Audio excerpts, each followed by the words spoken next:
नमस्कार, आप देख रहे हैं देश न्यूज। मैं हूं आपके साथ सूरज पाठक और हमारे खास कार्यक्रम पर्दाफाश में आपका स्वागत है। पर्दाफाश में आज हम बात करने वाले हैं कि मध्य प्रदेश में 230 मौजूदा विधायकों में से 29 विधायकों के खिलाफ अदालत ने आरोप तय कर दिए हैं, जिनमें से 16 कांग्रेस के विधायक हैं।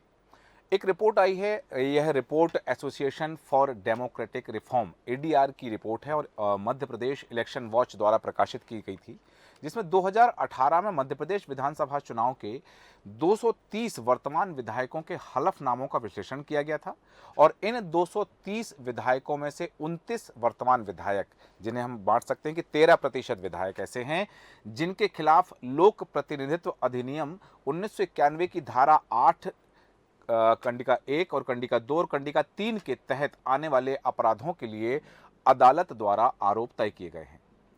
रिपोर्ट में कहा गया है कि कांग्रेस के विधायकों की संख्या सबसे ज्यादा है। 16 विधायक कांग्रेस के हैं और इसके बाद भारतीय जनता पार्टी के 12 विधायक हैं और बहुजन समाज पार्टी के एक विधायक हैं जिन्होंने आपराधिक मामलों की घोषणा की है, जहां आरपी अधिनियम के तहत आरोप तय किए गए हैं। यह रिपोर्ट 2018 के विधानसभा चुनावों और उसके बाद हुए उपचुनावों से पहले उम्मीदवारों द्वारा प्रस्तुत किए गए हलफनामों के विश्लेषण के आधार पर आधारित है। आरपी अधिनियम की जो रिपोर्ट है वो आपराधिक मामले वाले उन विधायकों की संख्या पर केंद्रित है जो आरपी अधिनियम की धारा 8/1 के तहत आते हैं, जो दोषी पाए जाने पर अयोग्य घोषित किए जाएंगे। आपराधिक मामलों वाले विधायकों की संख्या जो आरपी अधिनियम की धारा 8 की कंडिका 2 के तहत आते हैं। और कौन अयोग्य होगा? यदि उन्हें दोषी ठहराया जाता है तो 6 महीने से कम की सजा नहीं होगी। और आपराधिक मामले वाले विधायकों की संख्या जो आरपी अधिनियम की धारा 8 की कंडिका 3 के तहत आते हैं, यदि उन्हें दोषी ठहराया जाता है तो कौन अयोग्य ठहराया जाएगा?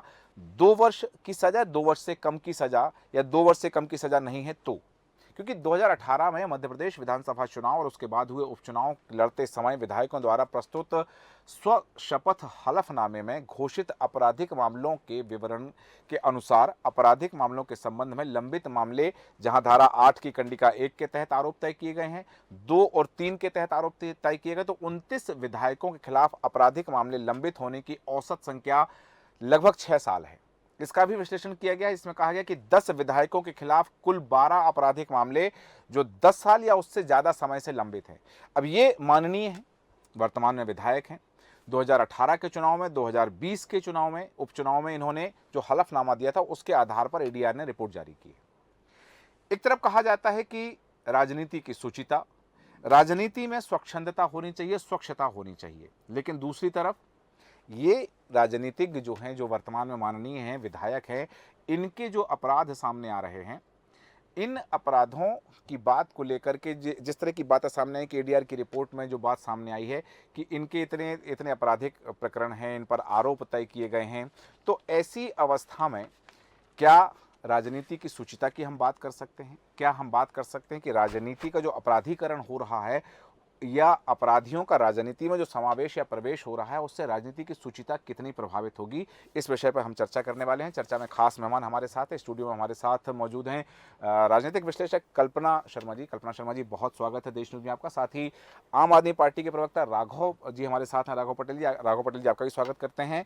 और भारतीय जनता पार्टी के प्रवक्ता चेतन के वर्मा जी हमारे साथ हैं। चेतन जी, आपका भी बहुत स्वागत है। और सचिन जी हमारे साथ हैं। सबसे बड़ी बात बता दूं आपको कि हमारे साथ कांग्रेस के प्रवक्ता हैं आनंद जैन कासलीवाल जी। आनंद जी, आपका भी स्वागत करते हैं। और सबसे पहले आनंद जी, आप ही के पास आना चाहूंगा। कांग्रेस के 16 विधायक हैं जिन पर आरोप तय किए गए हैं। राजनीतिक शुचिता, राजनीति का अपराधीकरण, ये इन शब्दों के साथ यदि हम बात करते हैं तो फिर राजनीति को कहां देखा जा सकता है?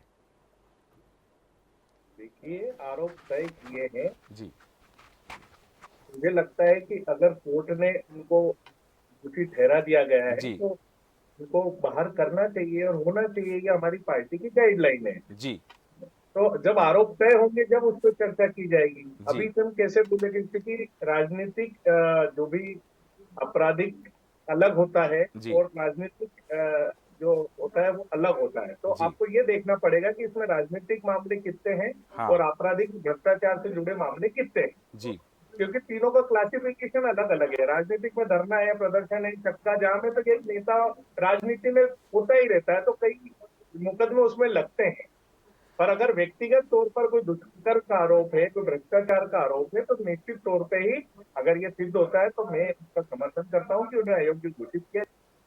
यहाँ एक बात जरूर बता दूं आनंद जी मैं आपको कि ये जो आपराधिक प्रकरण दर्ज हैं इसमें अपहरण, लूट, महिला अपराध, रिश्वत लेने जैसे मामले शामिल हैं।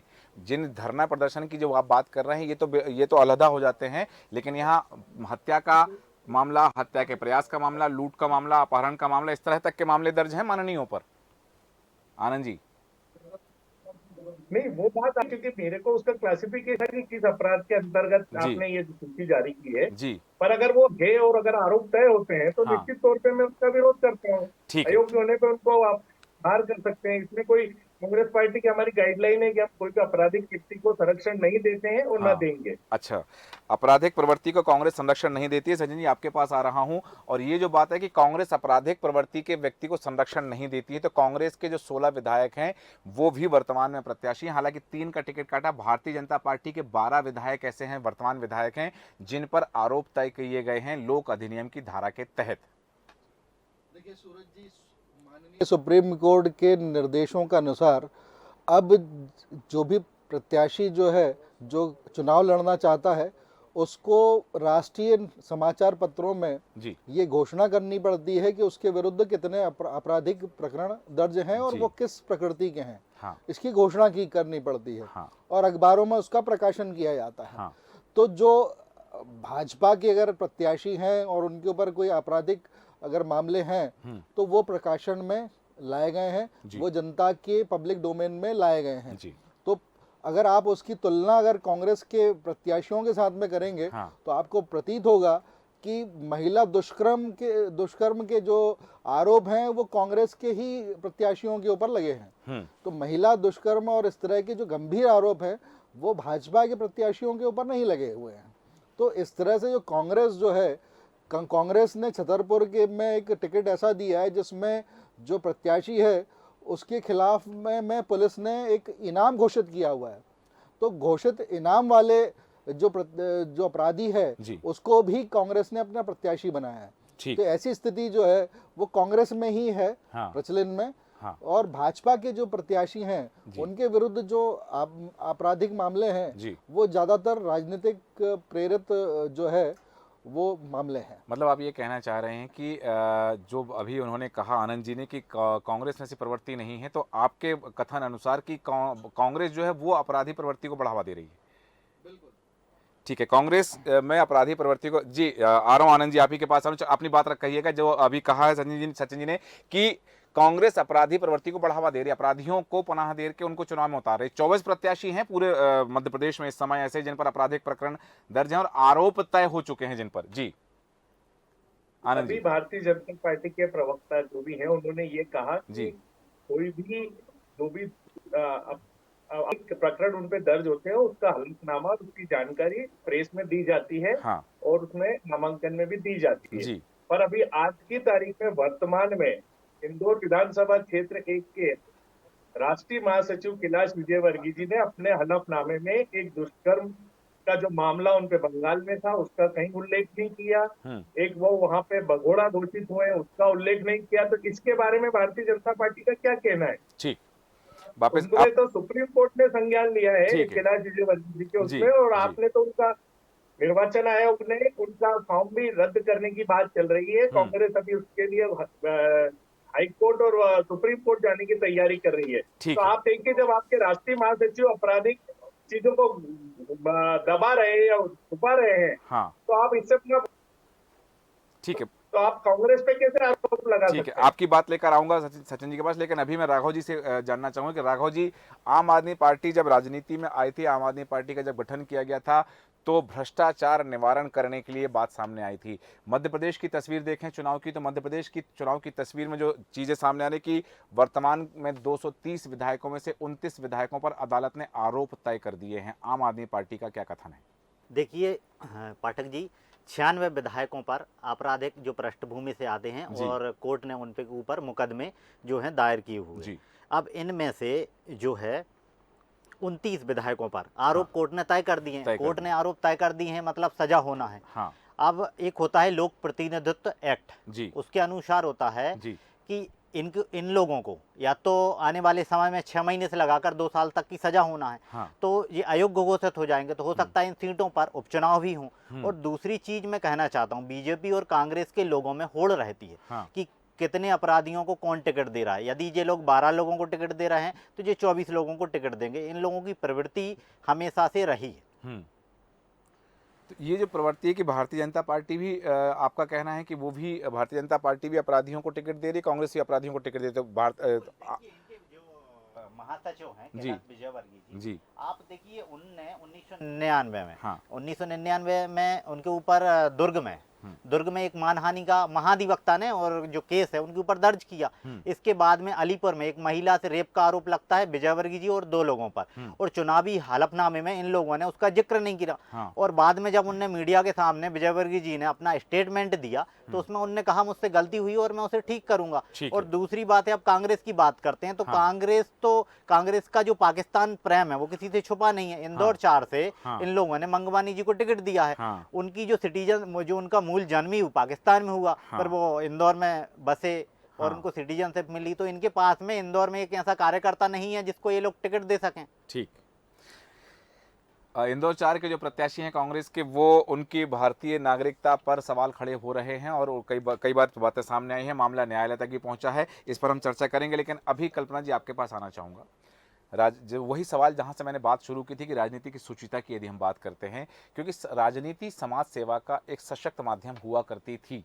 मैं थी शब्द पर जोर इसलिए लगा रहा हूं कि वर्तमान में राजनीति का वह परिदृश्य या वह स्वरूप हमारे सामने नहीं है, क्योंकि राजनीति का जो चेहरा हमारे सामने है वो समाज सेवा से तो कहीं ना कहीं प्रेरित नजर नहीं आता है। तो ये जो अपराधी प्रवृत्ति के लोग आ रहे हैं, जिन पर आरोप तय हो गए, मतलब उनको सजा होना निर्धारित है कि ये सजा वो 6 महीने तक, जैसा राघव जी ने भी कहा कि ये 6 महीने से लेकर के 2 वर्ष तक की सजा हो सकती है। यदि 2 वर्ष तक की सजा होगी, 2 वर्ष से ज्यादा की सजा होगी, तो वो अयोग्य करार दे दिए जाएंगे। ऐसी स्थिति में जनता पर फिर चुनाव का बोझ आ जाएगा। तो उनको चुनाव में खड़ा करना क्या सही था? नहीं, बिल्कुल सूरज जी, ये एक बहुत बड़ा विषय था जिसको लेकर के सभी पार्टियों को सोचने की आवश्यकता थी, चिंतन करने की आवश्यकता है। लेकिन मुझे ऐसा लगता है कि राजनीतिक पार्टियां सिर्फ अपने हित के लिए जनाधार के आधार पर सिर्फ जिताऊ कैंडिडेट देखती हैं। उन पे किस तरह का आरोप है, हत्या वाले बहुत सारे ऐसे केस हैं जिसपे अपहरण, हत्या और साथ में महिला के साथ दुष्कर्म जैसे मामले हैं। तो कहीं ना कहीं ये एक ऐसे मामले थे जिसमें जिस समय टिकट वितरण होता है उस समय बहुत सोच के ऐसे प्रवृत्ति के लोगों को टिकट देना होना चाहिए। लेकिन ऐसा होता नहीं, क्योंकि देखिए महत्वाकांक्षाएं सिर्फ और सिर्फ किसी भी हाल में राजनीति शीर्ष पर बैठने की होती है। उसमें वो शाम दाम दंड भेद वाली जिद नीति है, क्योंकि राजनीति में कोई शुचिता की बात नहीं की जा सकती, ना ही किसी तरह की पारदर्शिता की बात होती है। वहाँ कोई नियम, कायदे, कानून कुछ भी लागू नहीं होता। और मुझे ऐसा लगता है कोर्ट की जो बातें हैं, जो हमारी न्यायपालिका है, उसको तो ताक पे रख के अक्सर निर्णय लिए जाते हैं राजनीतिक पार्टियों द्वारा। तो ये अपने आप में ही बहुत बड़ा विषय होता है और किसी एक पार्टी को इसके लिए जिम्मेदार नहीं ठहराया जा सकता। इसमें सारी ही पार्टियां एक जैसे ही उस पर स्टैंड करती हैं। तो मुझे ऐसा लगता है कि ये बहुत गंभीर विषय है जिसको लेकर के बहुत आवश्यकता से चिंतन करने की आवश्यकता थी।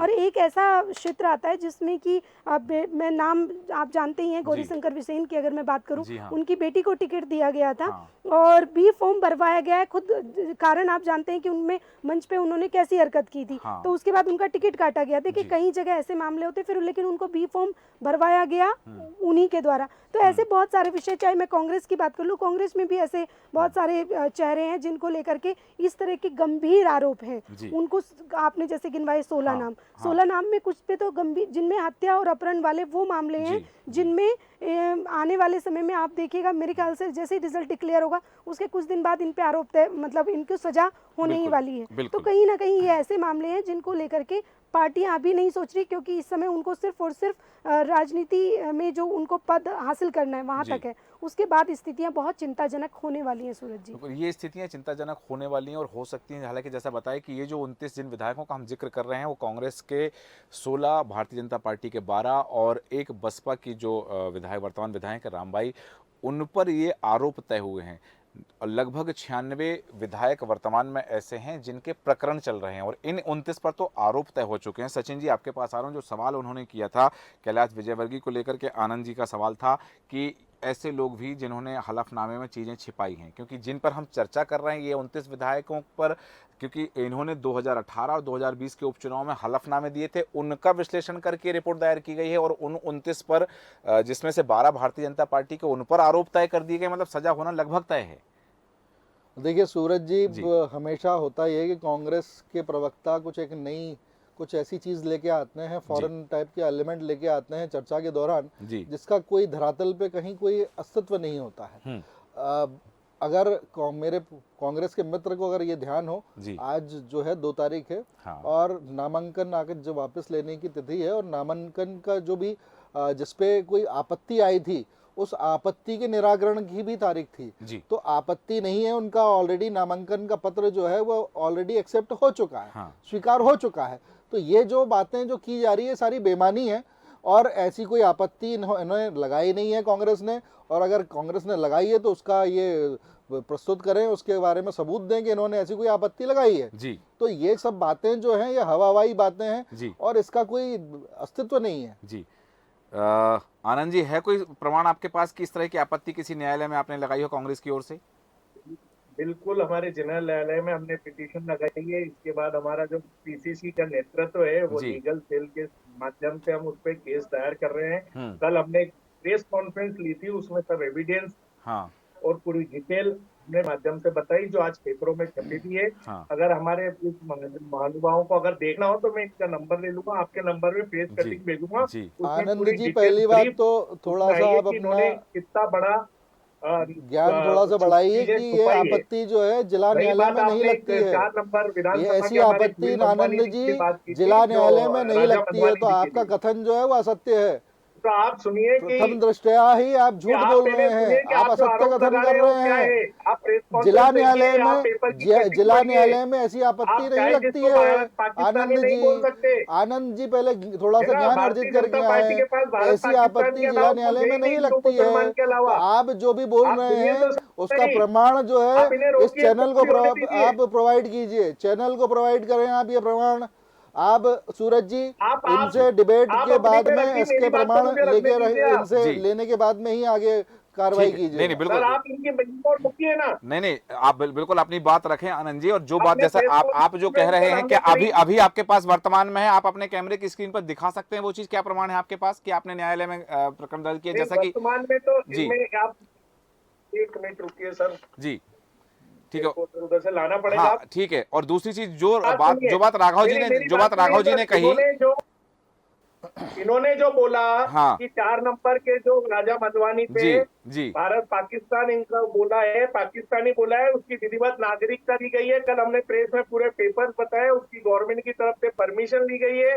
परमिशन उनकी नोटे में उनकी हो गई थी बाहर। हाँ। ये इस तरह का भारत पाकिस्तान हिंदू मुसलमान करके ये फिर या तो जानकारी नहीं है, तो आप ऐसे लोगों को मत ये बुलाया करेंगे आपके बीच में, इंडिया अलायंस जिसको के पूरी लोगों जानकारी ने नहीं है। हम आरोप फिर लगाया है। प्रूफ के ये साथ बात आपके करेंगे आपके और इंडिया हमारे पास अलायंस सब के लोग चीजों के हैं। कागज उपलब्ध है, तो ये आप पूरी आप डिबेट को डाइवर्ट नहीं करें। आम आदमी पार्टी ने लगाया ये आरोप आनंद जी। ये राघव पटेल जी हमारे ने कहा राघव था कि पटेल ने कांग्रेस के हमारे पास वहां पर आपके- प्रत्याशी नहीं था। साथी लोकसभा 2024 के जी। India alliance. आप अभी की बात करिए, आपने क्वेश्चन अभी अरे का तो उठाया, आप आप मैंने डाइवर्ट क्वेश्चन मत नहीं करें। किया है, 2024 प्रश्न जो 20 किया है वो आपने आम अभी आदमी जो पार्टी क्वेश्चन के उठाया, आपके वो साथी ने वर्तमान किया है। जो हमारे विधानसभा उनको के जवाब प्रत्याशी दें, उस पे बात करिए। उनको आप जवाब कैलाश दें आप विजयवर्गीय पे बात आनंद करिए। आप क्यों जी। नहीं करते कैलाश विजयवर्गीय पे इंडिया बात? अलायंस के आपके साथी को जिन पे इतने जवाब बड़े आरोप दीजिए। हैं, उन्होंने उसमें उल्लेख नहीं किया है। ये पूरी डिबेट को डाइवर्ट करते हैं भारत नहीं, पाकिस्तान को लाके। यहाँ एक बात यहाँ- आनंद जी, एक बात जरूर आई है, जैसा कि राघव पटेल जी ने कहा है कि कांग्रेस के पास इंदौर 4 में प्रत्याशी नहीं था, इसलिए ऐसे व्यक्ति को दिया गया है जो भारतीय नहीं है। ये राघव जी का आरोप था। आम आदमी पार्टी के प्रवक्ता हैं राघव पटेल जी। दूसरी बात लगा सकते हैं बिना कागज देके। दूसरी बात जो बात आई है कि अभी जो कैलाश विजयवर्गीय जी को लेकर जो बात आई है कि उन्होंने कहा कि गलती होगी उसे हम सुधार लेंगे, ये भारतीय जनता पार्टी की ओर से बात आई है। तो कैलाश विजयवर्गीय ने, आप कह रहे हैं कि उन्होंने अपने हलफनामे में चीजें छिपाई हैं। हम जो चर्चा कर रहे हैं, जो वर्तमान में कांग्रेस के 16 विधायक हैं जिन पर हत्या के, लूट के, अपहरण के, रिश्वत लेने के, इस तरह के जो मामले दर्ज हैं, क्या जरूरी था कि उन विधानसभा में ऐसे ही चेहरे उतारने थे? नहीं नहीं, ऐसा नहीं है सर। राजनीति में बहुत सारी चीजें होती है और हाँ। घटनाक्रम होते हैं। जब हाँ। तक आरोप तय नहीं होते हाँ। तब तक आरोपी नाना नहीं कहता। हाँ। ये हमारे संविधान में इसकी व्यवस्था है, एक प्रक्रिया है। मैं तो उनकी बात तो कर रहा हूँ जिस जिन दिन 16 तय पर होगा उस आरोप दिन तय हम हो लोग गए बोल रहे हैं हैं। कि मैं उन 16 की बात कर रहा हूँ जिन पर आरोप तय हो गए हैं। आप सर, कहें तो मैं उन सब के सब कोर्ट नाम ने गिना दूं आपको। पूरे कोर्ट 16 ने 16 सजा दी विधायक है जो कल हैं। तक भी। जी मैं बता देता हूँ। सोहनलाल वाल्मीकि परासिया से, घनश्याम सिंह सेवड़ा से, विक्रम सिंह नाती राजा राजनगर से, नर्मदा प्रसाद प्रजापति गोटेगांव से, प्रताप ग्रेवाल सरदारपुर से, जितेंद्र पटवारी राव से, महेश परमार तराना से, सुखदेव पानसे मुल्ताई से, सुनीता पटेल गाडरवारा से, कुणाल चौधरी कालापीपल से, सचिन बिरला बड़वाह से जो अब भारतीय जनता पार्टी में चले गए हैं, दिलीप गुर्जर नागदा खाचरौद से, राकेश मावाई मुरैना से, रामचंद्र दागी ब्यावरा से, विपिन बानखेड़े आगर मालवा से, अजब सिंह कुशवाहा सुमावली से शामिल है। ये 16 लोग हैं जिन पर आरोप तय हो गए हैं कांग्रेस के। नाम गिनाए हैं। अभी 16 जो प्रक्रिया है, संवैधानिक प्रक्रिया, वो पूरी होने दीजिए, फिर उसके बाद बात करेंगे। ठीक है, अभी मतलब हम वर्तमान में कैलाश जी का जो प्रश्न है, जी। कैलाश विजयवर्गीय पे हमने जो क्वेश्चन उठाया, राजा हाँ। मंडवानी के लिए जो बीजेपी ने बोला है, हाँ। उसका ये जवाब दें जी। कि हमारे पास प्रूफ है। उसके बाद ये क्यों क्यों इस तरह की बातें कर रहे हैं? पाकिस्तानी क्यों बता रहे हैं? राजा सिंधी मनवानी को समाज को पाकिस्तानी गाली दे बताने रहे हैं। वाली आम आदमी पार्टी है। ये सिंधी समाज को गाली दे रहे हैं कि आप पाकिस्तानी हो। और हमारे इंदौर के सांसद खुद शंकर लालवानी जी सिंधी समाज को बिलोंग करते हैं। इनको माफी मांगना चाहिए सिंधी ठीक। समाज से कि उनको बिना आधार के आप बोल सकते जहां हो। पर प्रेस आपके इनको राहुल पूछिए, गांधी जी ने जानकारी मटन इकट्ठी बनाया कीजिए, उसके था बाद डिबेट में आया करें।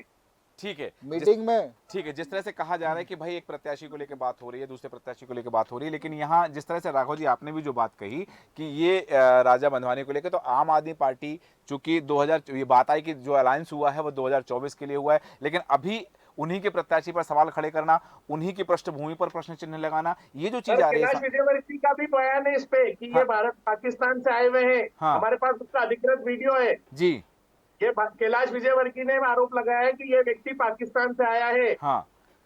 तो और इसकी नागरिकता नहीं है। तो इसका यदि अधिकृत वीडियो है, मैं भेजूंगा आपको। यदि आपके पास अधिकृत चीजें हैं तो उनके बयान को लेकर कांग्रेस कोर्ट क्यों नहीं गई अभी तक?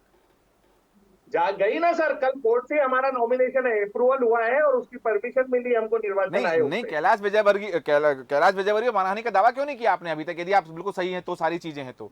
नहीं, सब तैयारी चल रही है सर। हमारे पीसीसी जो हमारे चीफ है आदरणीय कमलनाथ जी, और जी। हमारी जो टीम है मीडिया विभाग की, वो सब इस पे कार्य कर रही है। क्योंकि अभी चुनाव का समय है, इन सब चीजों में बहुत समय लगता है जी। न्यायिक प्रक्रिया में, तो वो सब कार्य होगा सर। ठीक है, वो चल रहा धीरे ये चीजें शने शने हो जाएंगी। लेकिन राघव जी, क्या आम आदमी पार्टी ने जो प्रत्याशी उतारे हैं मध्य प्रदेश में, उनकी छवि सही है? उनके ऊपर कोई आपराधिक प्रकरण नहीं है? क्योंकि जहां एक बार मैंने उल्लेख किया था आपसे अपने पहले सवाल में कि आम आदमी पार्टी का गठन ही भ्रष्टाचार निवारण के लिए हुआ था, उन्मूलन के लिए हुआ था। चुनाव चिन्ह झाड़ू इसलिए रखा गया था, अरविंद केजरीवाल का कहना था कि हम भ्रष्टाचार की सफाई करेंगे।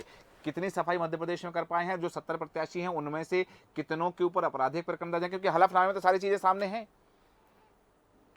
देखिए, आम आदमी पार्टी ने जितने जो टिकट दिए हैं वो ज़्यादातर जो लोग हैं, हमारे कैंडिडेट हैं, वो एजुकेटेड हैं। हाँ। तो एजुकेटेड लोग हैं, वो अपराधिक पृष्ठभूमि के नहीं होते हैं और वो डरते हैं कि कहीं हम पे अपराध ना हो, और ये जो चीज़ें होती हैं वो भविष्य में उनके लिए खतरे का सामना उन्हें करना पड़ेगा। ठीक है। दूसरी चीज है कि भारतीय जनता पार्टी की अब हम बात करते हैं, ये तो आपराधिक पृष्ठभूमि की हो गई जी। इनके कई मंत्री विधायक जो बुंदेलखंड से आते हैं, हाँ। आप देखिए अभी उनको बुढ़ापे में 50 एकड़ हाँ। जमीन है, हाँ। वो दान पत्र के द्वारा मिल रही है। हाँ। तो जांच इसकी होना चाहिए। देखिए, अच्छा। सरकार भारतीय जनता पार्टी की है। हाँ। और ऐसा नहीं है एक मंत्री को ऐसी जमीन हो। हाँ। वहां पे कई विधायकों को 50 एकड़ से ऊपर की जमीन ससुराल पक्ष के द्वारा। क्यों? जांच की बात तो 40 करोड़ के रेनोवेशन पर भी उठी थी। फिर जी, 40 करोड़ का जो रेनोवेशन हुआ था शीश महल की बात, उस पर भी तो जांच की बात उठी थी।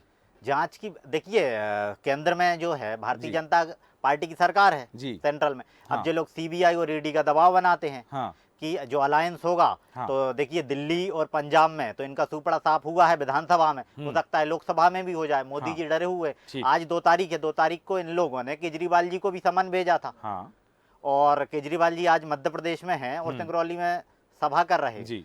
तो देखिए, आम आदमी पार्टी इन जो केंद्र की दमनकारी नीतियों से डरने वाली नहीं है। जी। उसी अलायंस को लेकर जो भारतीय जनता पार्टी है वो डरी हुई है, क्योंकि इन लोगों ने भ्रष्टाचार किया हुआ। और मध्य प्रदेश में तो 240 रजिस्टर्ड घोटाले हैं। हाँ। और आपराधिक पृष्ठभूमि देखिए, अभी आप जो हैं विजय राघवगढ़ से विधायक हैं, तो उनके ऊपर जैसे कांग्रेस सरकार सत्ता में आती है तो जो उनकी अवैध जमीनें हैं उन पर अतिक्रमण हुआ था, तो उनके ऊपर बिल्डोजर चलाती है। जैसे ही जनता पार्टी सरकार रिटर्न होती है 15 महीने बाद में, तो कोई कार्रवाई नहीं होती है।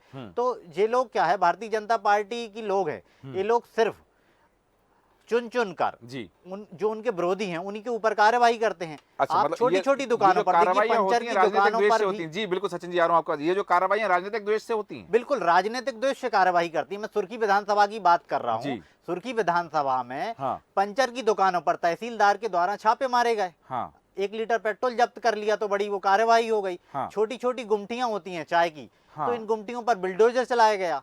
तो ये तो और- प्रशासनिक कार्रवाई, इसमें राजनीतिक पार्टी कहां से आ गई? देखिए, जब वहां पे 50 दुकान है और 2 पे कार्रवाई हो रही है, तो ये हाँ। राजनीतिक द्वेष ही होता है। अच्छा, ये मतलब ये राजनीतिक द्वेष जी, से जी, कार्रवाई अगर की गई है। कार्रवाई करना है तो 50 दुकानें ही अवैध हैं, उन ठीक पे है। कार्रवाई कीजिए। तो जो भी रोड़ा बनता है भारतीय ठीक जनता है, पार्टी ठीक के है। बीच में और इनके विधायकों के बीच में, ठीक है, ठीक है उसको सचिन, ठीक है राघव जी, आपके पास वापस आऊंगा। सचिन वर्मा जी बहुत कम शब्दों में अपनी बात रखना, कुछ कहना चाह रहे हैं, फिर कल्पना जी से भी मुझे वक्तव्य लेना है। जो केजरीवाल जी का जो दिल्ली में शीश महल है, जी उसमें एनजीटी ने एक नोटिस जी, इनको जी, आनंद जारी जी, जी, किया। आनंद जी। और एनजीटी ने जो नोटिस जारी जी जी किया आनंद जी, जी है, आनंद जी, बहुत उस- जुड़ने के लिए बहुत धन्यवाद आपका। उस जी नोटिस के साथ में उन्होंने कमेटी कॉन्स्टिट्यूट जी, की है, जी। जिसमें जो चीफ सेक्रेटरी हैं जी उस कमेटी के हेड हैं, हाँ। हेड ऑफ द कमेटी जो हैं चीफ सेक्रेटरी हैं। इन्होंने करीब 25 या से 40 पेड़ जो हैं जी वो वहां पर अनाधिकृत रूप से काट दिए हैं, ठीक है, और वहां की अब जांच चल रही है। ठीक है। अब ईडी का समन्स राघव जी ने खुद स्वीकार जी। किया कि आज की तारीख।